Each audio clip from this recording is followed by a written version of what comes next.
स्वागत है आप सभी दर्शकों का। पहाड़ की खबरें आप देख रहे हैं अपना उत्तराखंड में। आपके साथ मैं हूं कंचन डोगरा। और आइए सबसे पहले जानिए देहरादून की खबर। देहरादून से इस समय एक बड़ी खबर आ रही है, जहां पर पीएम मोदी का 27 फरवरी को उत्तराखंड का दौरा रद्द कर दिया गया है। खराब मौसम के चलते पीएम मोदी का ये दौरा जो है ये फिलहाल के लिए रद्द हो चुका है। 27 फरवरी को बारिश और बर्फबारी का अलर्ट जारी किया गया है। 27 फरवरी को पीएम मोदी उत्तरकाशी के मुकबा आने वाले थे, जहां उनके आने से पहले मुख्यमंत्री पुष्कर सिंह धामी ने जायजा भी लिया था तैयारियों का। लेकिन अब जो जानकारी मिल रही है वो ये कि प्रधानमंत्री नरेंद्र मोदी अब नहीं आ रहे हैं खराब मौसम के चलते मुकबा। अमर शहीद चंद्रशेखर आजाद के बलिदान दिवस के मौके पर दुगड्डा में हर साल लगने वाले 3 दिवसीय शहीद मेले का आज शुभारंभ होगा। मुख्यमंत्री पुष्कर सिंह धामी 11:30 बजे मेले का शुभारंभ करने जा रहे हैं। 27 फरवरी को चंद्रशेखर आजाद के बलिदान दिवस को दुगड्डा के क्रांतिकारी भवानी सिंह रावत की स्मृति में सालों से शहीद मेले का आयोजन किया जाता है। मेले में खेल प्रतियोगिता के साथ ही सांस्कृतिक कार्यक्रम भी आयोजित किए जाते हैं। सीएम के आने को लेकर प्रशासन की ओर से सभी तैयारियां दुरुस्त की जा चुकी हैं।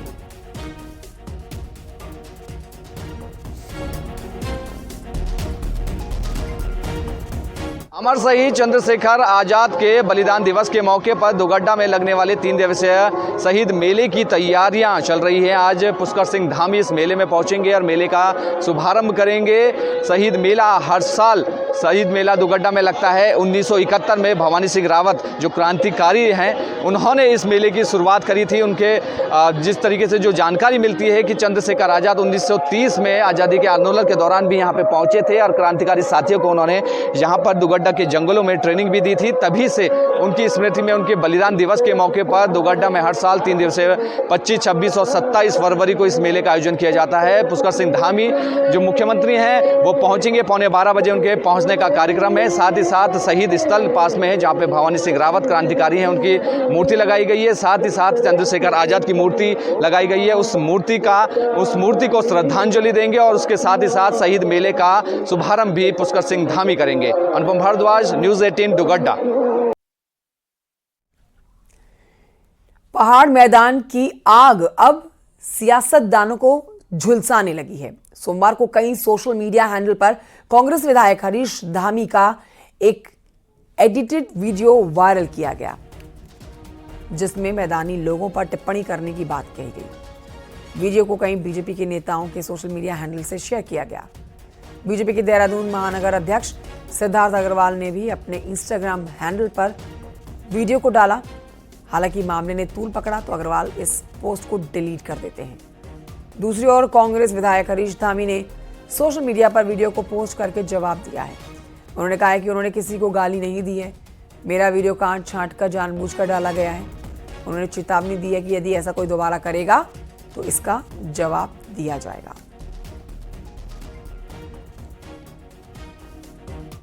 एक वीडियो में सोशल मीडिया में देख रहा हूं जो संसदीय कार्य मंत्री के द्वारा डाला गया है। मैं सीधे तौर पर आपको कहना चाहता हूं कि इस तरह मेरा या किसी और का वीडियो डाल के आपने जो कृत्य उत्तराखंड के सदन में किया है वो आपका इससे जो है खत्म होने वाला नहीं है। छोटी वीडियो काट कूट के जो चला रहे हैं, जिससे आप मैदान या पहाड़ का मुद्दा बनाना चाह रहे हैं, इससे आपके किए हुए पाप, आपके कृत्य जो है छुपने वाले नहीं है। तो पहाड़ मैदान के सवाल पर पत्रकारों को नसीहत देने के बाद बीजेपी के प्रदेश अध्यक्ष महेंद्र भट्ट ने कांग्रेस को निशाने पर लिया। भट्ट ने कहा कि कांग्रेस के कुछ विधायक माहौल खराब कर रहे हैं। यहां तक कह दिया गया कि संभले नहीं तो कांग्रेस को बड़ा झटका लगेगा, जिसके बाद जवाब करण मारा की तरफ से भी मिला है। देखिए रिपोर्ट।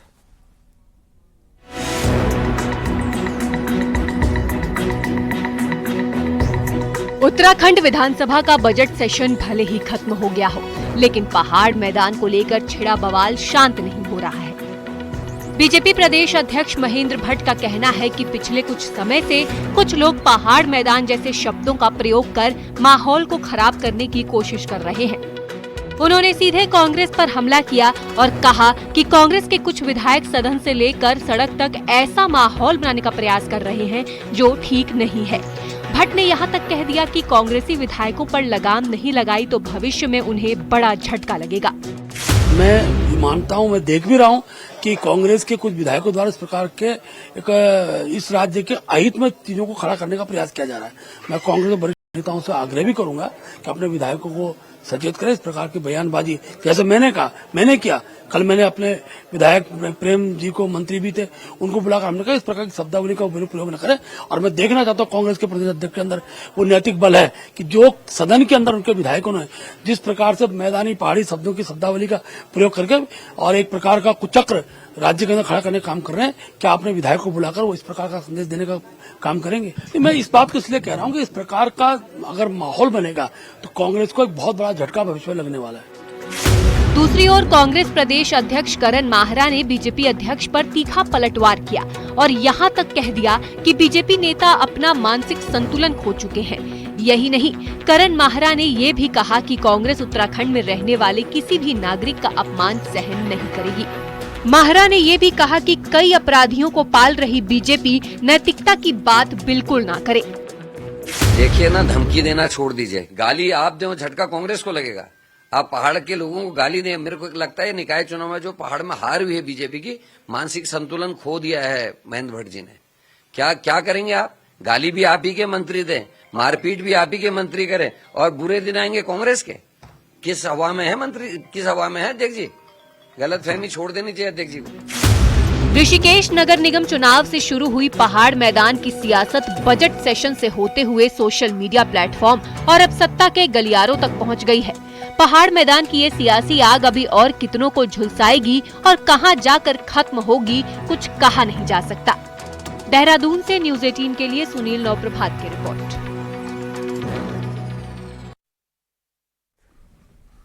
और आइए आगे बढ़ते आपको बताते हैं उत्तराखंड विधानसभा इस बार खासी चर्चाओं में रहा। हालांकि कई तरह के विवादों के बीच में इस बार विधानसभा को अपग्रेड भी किया गया। विधानसभा के अंदर पूरे पहाड़ी कल्चर को दिखाया गया, तो वहीं विधानसभा को डिजिटल कर दिया गया। विधानसभा स्पीकर का कहना है कि ये इसलिए किया गया है ताकि सदन के अंदर आने पर उत्तराखंडियों का एहसास बरकरार रहे।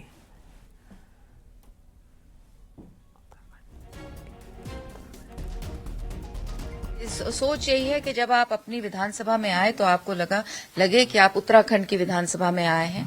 आपके जो कल्चर ट्रेडिशंस हैं उसको देखने को वहां पे आपको मिले। ने दिखाने का प्रयास किया है ताकि लगे कि हम उत्तराखंड विधानसभा में आ रहे हैं। एक पहाड़ की झलक इसमें है। जी बिल्कुल, पहाड़ की झलक दिखे।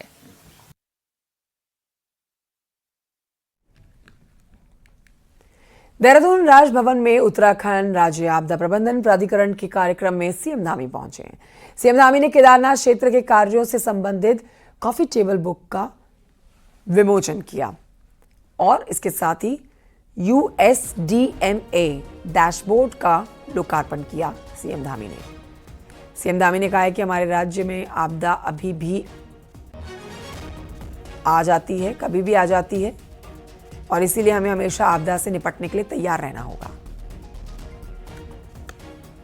आपदा है, कभी बर्णावत पर्वत की आपदा है, कभी अतिवृष्टि की आपदा है। देहरादून से लेकर हमारे एल धारचूला तक में, चमोली के तपोवन की आपदा, कोई ऐसा क्षेत्र नहीं है हमको कभी अतिवृष्टि, कभी भूस्खलन, कभी बादल फट जाना, कभी अभी इस पर घनसाली में 3 बार मैं गया।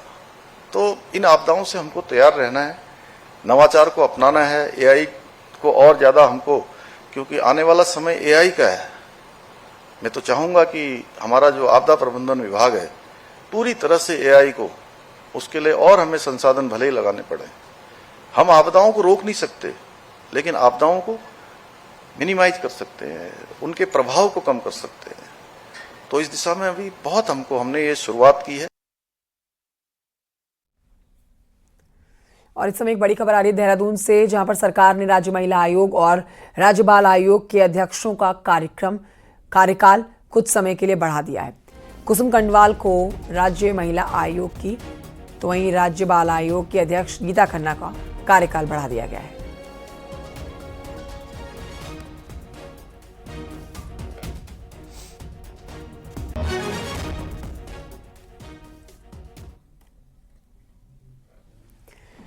होली को लेकर कॉर्बेट प्रशासन ने कमर कस ली है। त्योहार के दौरान माना जाता है कि शिकारी इसका फायदा उठाने की कोशिश करते हैं। ऐसे में कॉर्बेट प्रशासन ने संवेदनशील क्षेत्रों में गश्त बढ़ा दी है। साथ ही कर्मचारियों की छुट्टियों को भी निरस्त किया गया है। देखिए, होली को देखते हुए जो पार्क है क्लोजिंग वो टूरिस्ट के लिए 13th और 14th को 13th को आफ्टरनून सफारी नाइट स्टे और 14th को मॉर्निंग सफारी आफ्टरनून सफारी और नाइट स्टे ये बंद रहेगा। जहाँ तक तैयारियों की बात है, पिछले दिनों में देखा गया है कि कुछ लोग जंगल के अंदर होली मनाने के लिए चले जाते थे, तो इसके लिए विभिन्न टीमें बनाई गई हैं। लगभग 9 टीमें बनाई गई हैं जो कि कोटद्वार रोड से होते हुए और बिजानी धनगरी तक अपना कार्य देखेंगी। उत्तराखंड में साल दर साल बढ़ती जंगली जानवर खेती किसानी और इंसानी जीवन के लिए इतनी बड़ी समस्या बन गए हैं कि अब पहाड़ के विधायक भी लामबंद होकर इन पर रोकथाम के लिए ठोस नीति बनाने की मांग उठाने लगे हैं। रिपोर्ट देखिए।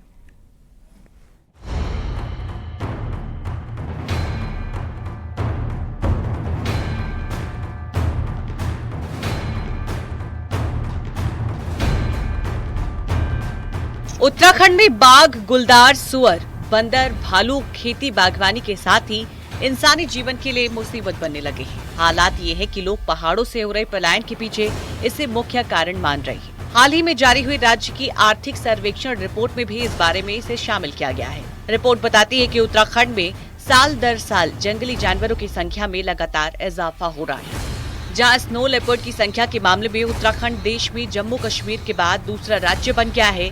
जम्मू में जहाँ सबसे ज्यादा 477 स्नो लेपर्ड है, तो वहीं उत्तराखंड में दूसरे नंबर पर 124 स्नो लेपर्ड मौजूद हैं। वहीं उत्तराखंड में गुलदारों की संख्या 3000 के पार पहुंच गई है। इसके साथ ही बांधों की संख्या बढ़कर 560 हो गई है, जबकि हाथियों की संख्या 2000 के पार पहुंच गई है। हालांकि दूसरी तरफ पिछले सालों की तुलना में बंदरों की संख्या में कमी आई है। वहीं पहाड़ में जंगली जानवरों के आतंक का मुद्दा लैंसडाउन से बीजेपी विधायक दिलीप रावत कई बार सदन में उठा चुके हैं, लेकिन अब दूसरे विधायक भी जंगली जानवरों पर नियंत्रण के लिए ठोस नीति बनाने की मांग उठाने लगे हैं। सुअरों को लेकर के बीच में एक पॉलिसी आई थी कि फॉरेस्टर के लेवल पे उनको मारने की अनुमति थी, लेकिन बाद में सरकार ने वो वापस ले ली। उसको लेकर के भी लोगों में आक्रोश है और गुलदारों के लिए भी एक कारगर नीति बनाने की आवश्यकता इस समय है, ताकि उनका जो बस्तियों में और जिस तरह से वो हमलावर होते जा रहे हैं, धीरे धीरे उनका जो आदमखोर प्रवृत्ति है वो पनप रही है। इतने स्वर हो गए हैं, उनके लिए सियार भेजिए पहाड़ में। सियार उनके बच्चों को मारेंगे तो उसकी पॉपुलेशन कम होगी, उनको बचाने का काम कीजिए। ये अरबों करोड़ों रुपया जो है केवल ठिकाने मत लगाए, इसका सही सदप्रयोग कीजिएगा। मैंने कहा हमारे यहाँ पे जो बाघ हैं यदि जंगली जानवरों को मार रहे हैं तो वहाँ पे डॉक्टर नहीं बैठने के, और वो डॉक्टर जो मेडिकल नहीं होता है वो बाद में उसको मुआवजा नहीं मिल पा रहा है। लोगों पे आक्रमण हो रहा है, लोग मर जा रहे हैं, उसका इलाज नहीं हो पा रहा। जंगली जानवरों का इतना बड़ा जड़ों हमारे यहाँ पे बड़ी समस्या है। अब देखने वाली बात होगी कि पहाड़ में लोगों के लिए मुसीबत का सबब बने इस जंगली जानवरों से कैसे निजात मिलेगी और क्या इसके लिए सरकार कोई ठोस नीति लाती है। देहरादून से न्यूज 18 के लिए सुनील नौप्रभात की रिपोर्ट।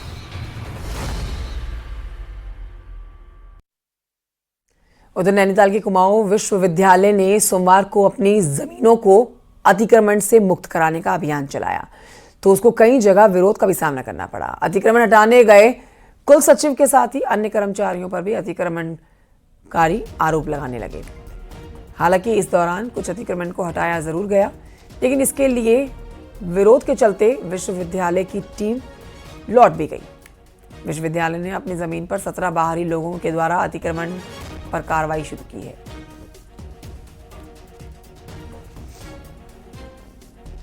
गया है न कोई पता है, सुनसान आ रहे हैं और सीधे कह रहे हैं कि ये हमारा है।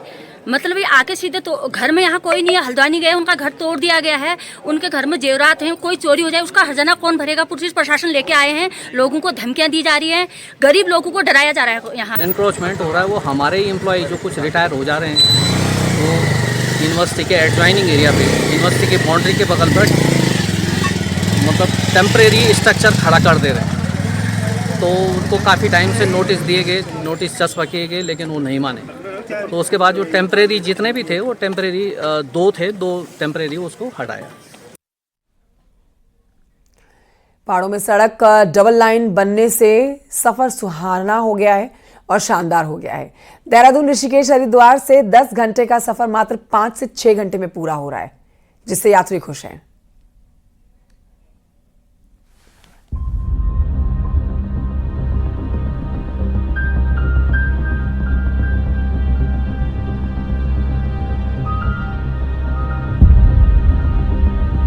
केंद्र सरकार ने पहाड़ों में सड़कों को डबल लाइन करने का लक्ष्य लगभग पूरा कर दिया है। गंगोत्री, यमुनोत्री, बद्री, केदार के रूट पर सड़कें शानदार बन गई हैं।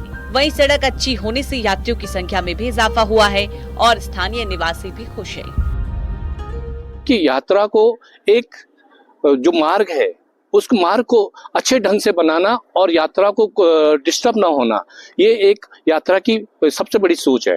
और पर्यटन को आगे बढ़ाना और इस क्षेत्र को आगे बढ़ाना इस सरकार की पहल है। हम लोगों ने अभी फिलहाल उन सभी जगहों को सुरक्षित कर दिया है। मैक्सिमम हमारा 80 to 90% हमारी सारी साइटें कंप्लीट हो गई हैं। इसमें हमारा जो एज पर ड्राइंग जो हमको डिजाइन प्रोवाइड हुआ है, उस डिजाइन प्रोवाइड के थ्रू हमने वर्क कर दिया।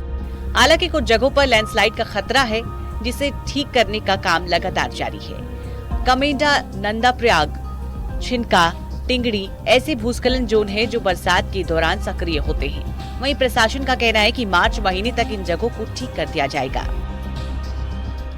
अधिकांश सिंकिंग और स्लाइडिंग जोन्स में काम शुरू हो गया है, जैसे कमेड़ा, चटवा पीपल, पागल नाला, और उसी तरह बीआरओ ने भी लामबगड़ में अच्छी प्रगति के साथ काम किया है। वहाँ पे एक नंदप्रयाग के स्लाइडिंग जोन में डंपिंग जोन का जो इशू है उसके कारण थोड़ा प्रगति वहाँ पे स्लो है, लेकिन वो इशू रिजॉल्व होते ही वहाँ भी अच्छी प्रोग्रेस की जाएगी। फाइनल यात्रा रूट पर सड़कें शानदार बन गई हैं, लेकिन हाईवे पर कहीं कहीं अभी भी मुसीबत यात्रियों को हो रही है। प्रशासन मार्च तक सब ठीक करने का दावा कर रहा है। ऐसे में देखना होगा कि प्रशासन अपने दावों पर कितना खरा उतरता है। न्यूज़ 18 के लिए चमोली से नितिन सेमवाल की रिपोर्ट।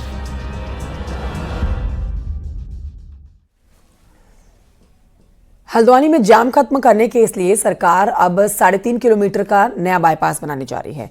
ये बाईपास कारगोदाम से नैनीताल और भीमताल को जाने वाले भीमताल तिराहे के जाम से निजात दिलाएगा। अब इस 3.5 किलोमीटर नए बाईपास को गोला पुल से होकर भीमताल रोड पर निकाला गया है, जिससे भीमताल होते हुए पहाड़ जाने वाला ट्रैफिक बिना हल्द्वानी शहर में एंटर किए हुए पहाड़ की ओर जा सकेगा। लगभग 3.5 किलोमीटर का ये 2 लेन रोड होगा, जिसमें एक ब्रिज भी होगा।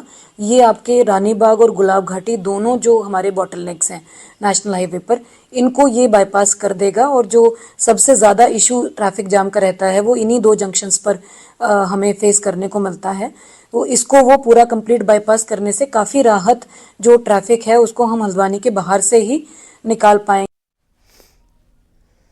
नैनीताल पर चौतरफा संकट है, कहीं भूस्खलन तो कहीं नई दरारें यहां लोगों को डरा रही हैं। हालांकि ये सच है कि खतरों के बीच में निर्माण भी धुआंधार होता रहा है। वहीं अब शहर के मकानों के सर्वे की बात हो रही है।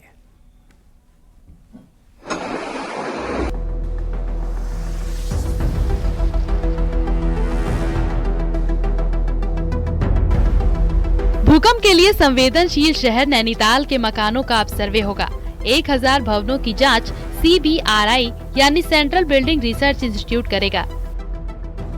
इसके तहत शहर के घर भूकंप के लिए सुरक्षित हैं या नहीं, इसकी जांच की जाएगी। इसके साथ ही कैरिंग कैपेसिटी को लेकर भी रिपोर्ट तैयार की जाएगी। तो ऐसे वल्नरेबल एरियाज जहाँ पर खतरनाक स्थिति में भवन हैं या जो है असुरक्षित समझे जाने वाले क्षेत्र हैं, उसमें वो लोग प्राधिकरण उनको सूची प्रोवाइड कराएगा और हेल्प करेगा बेसिक डेटा से। पिछले 4 दशकों में खतरे के बावजूद भी सरोवर नगरी में चौतरफा निर्माण हुआ है। शहर का टिफिन टॉप, चाइना पिक, चार्टन लॉज, स्नो व्यू समेत कई इलाकों में भूस्खलन हुआ, तो अधिकांश इलाकों में नई दरारों का भी संकट दिखाई दे रहा है। वहीं कैरिंग कैपेसिटी को लेकर भी साल 2009 में कई विशेषज्ञों ने रिपोर्ट तैयार कर सरकार को भेजी भी थी। इसके साथ ही सुप्रीम कोर्ट ने यहां व्यावसायिक निर्माण को बंद करने को कहा था, लेकिन ऐसा नहीं हुआ।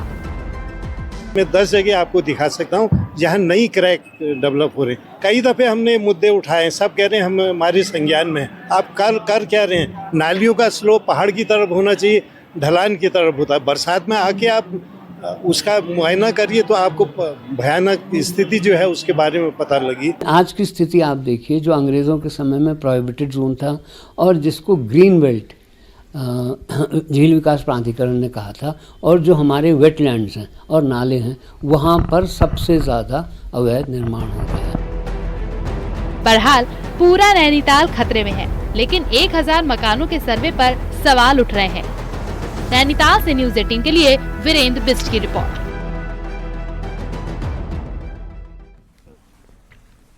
अब देखिए, फागुन मास शुरू होने में अभी कुछ दिन वक्त है, लेकिन कुमाऊं की महिलाओं में अभी से होली का रंग भी चढ़ चुका है। महिलाएं हारमोनियम, ढोलक, मंजीरे की धुन पर सुर से सुर मिला रही हैं और बेसब्री से फागुन का इंतजार कर रही हैं।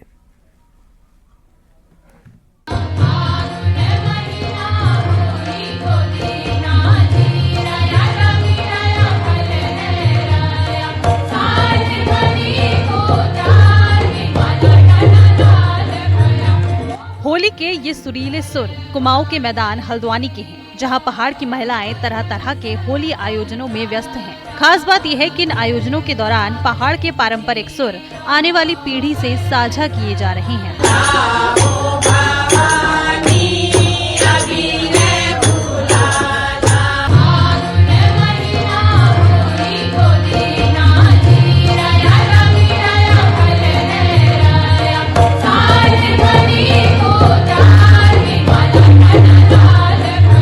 पारंपरिक होली, मेरा उद्देश्य ये है कि महिलाएं तो गाती ही हैं, क्योंकि हम ये चाहते हैं कि आने वाली पीढ़ी इसको सीखे, ताकि जैसे एमबी डिग्री कॉलेज के बच्चे आए हैं और शर्मिष्ठा के बच्चे आए हैं, और बच्चों पे भी ये नींव पड़नी चाहिए कि हम उन होलियों को सीखें और गाएं। होली का आनंद ही एक अपना अलग आनंद होता है।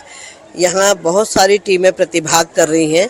अब की बार हमने ये कहा है महिलाओं को कि वो जो हमारे घरों में गाई जाने वाली जो पारंपरिक होली होती है, उनको जो है यहाँ पर मंच में गाएंगे।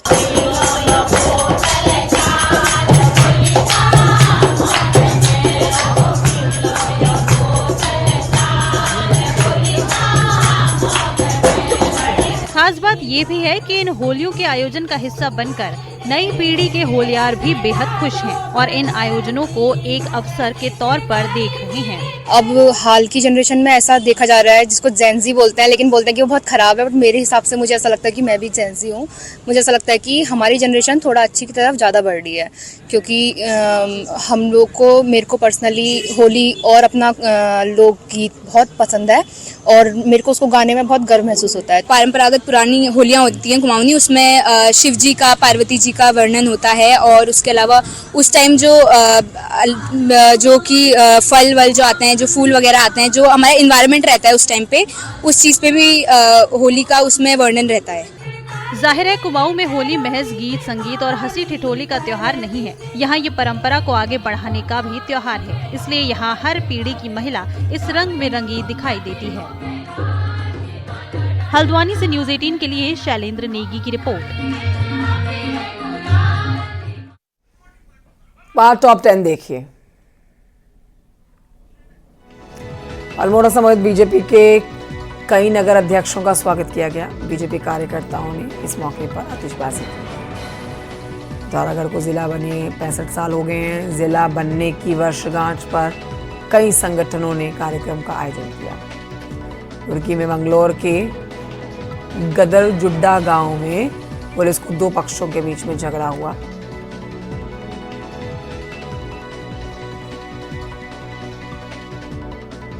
पिथौरागढ़ में कांग्रेस ने कैबिनेट मंत्री प्रेमचंद अग्रवाल का पुतला जलाया।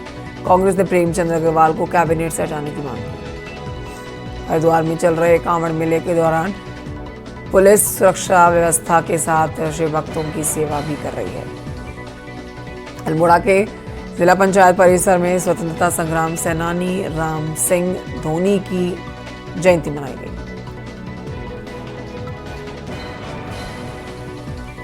अल्मोड़ा में पुलिस आरक्षक की भर्ती प्रक्रिया शुरू हो गई है। पुलिस लाइन में पुरुष अभ्यर्थियों की फिजिकल परीक्षा भी ली जा रही है। उत्तरकाशी के स्थापना दिवस पर डुंडा देवीधार स्थित रेणुका माता मंदिर प्रांगण में देव डोलियों के सानिध्य में 5 दिवसीय विकास मेले का शुभारंभ हुआ। पौड़ी के दुगड्डा में आज 3 दिवसीय शहीद मेले का शुभारंभ। और पिथौरागढ़ में प्राथमिक शिक्षक संघ का जिला सम्मेलन आयोजित किया जाए और जिला पंचायत की प्रशासक दीपिका बोरा ने सम्मेलन का उद्घाटन किया।